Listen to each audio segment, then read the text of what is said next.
নৌপরিবহন উপদেষ্টা doctor M Sakhawat Hossain বলেছেন, উন্নয়নের নামে জনগণের ভবিষ্যৎকে ক্ষতির মুখে ফেলা যাবে না। অন্যদিকে জনগণের সদিচ্ছা ছাড়া সরকার একা সুশাসন নিশ্চিত করতে পারবে না বলে মন্তব্য করেছেন বন ও পরিবেশ উপদেষ্টা সৈয়দা রিজওয়ানা হাসান। সোমবার রাতে রাজধানীর একটি হোটেলে আয়োজিত এক সেমিনারে অংশ নিয়ে তারা এ মন্তব্য করেন।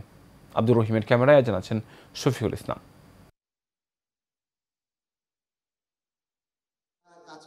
নৌ পরিবহন ও নাব্যতা, চ্যালেঞ্জ এবং উত্তরণের উপায় শীর্ষক এই সেমিনারে প্রধান অতিথি হিসেবে যোগ দেন নৌ পরিবহন এবং শ্রম ও কর্মসংস্থান উপদেষ্টা brigadier general doctor M Sakhawat Hossain.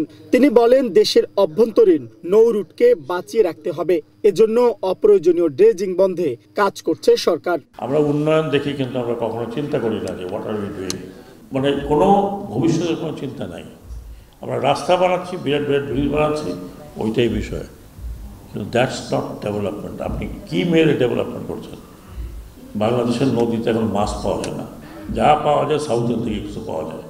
সেমিনারে পরিবেশ, বন ও জলবায়ু পরিবর্তন এবং পানি সম্পদ মন্ত্রণালয়ের উপদেষ্টা সৈয়দা রিজওয়ানা হাসান বলেন, নদীকে বাঁচাতে বিগত দিনের ফ্যাসিস্টদের সিন্ডিকেট ভেঙে সরকারি বেসরকারি ক্ষেত্রে কাজের সমন্বয় করা হবে।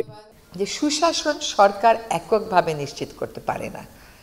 আপনি যদি সিস্টেম কমপ্লাই না করে সিস্টেম ম্যানেজ করার অভ্যাসে চলে যান, তাহলে সরকার তার কমফোর্ট জোন থেকে বেরিয়ে আসবে না।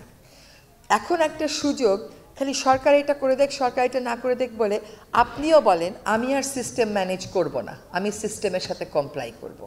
আপনি যদি 1 নম্বর বিডার হন এবং আপনাকে কাজ দেওয়া না হয়, come and talk to me. I'll try to find out why this is happening.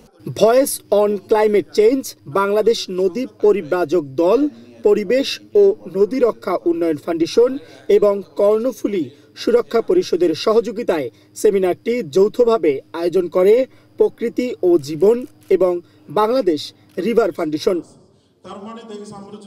Mohammad Shafiqul Islam, Asian television, Dhaka.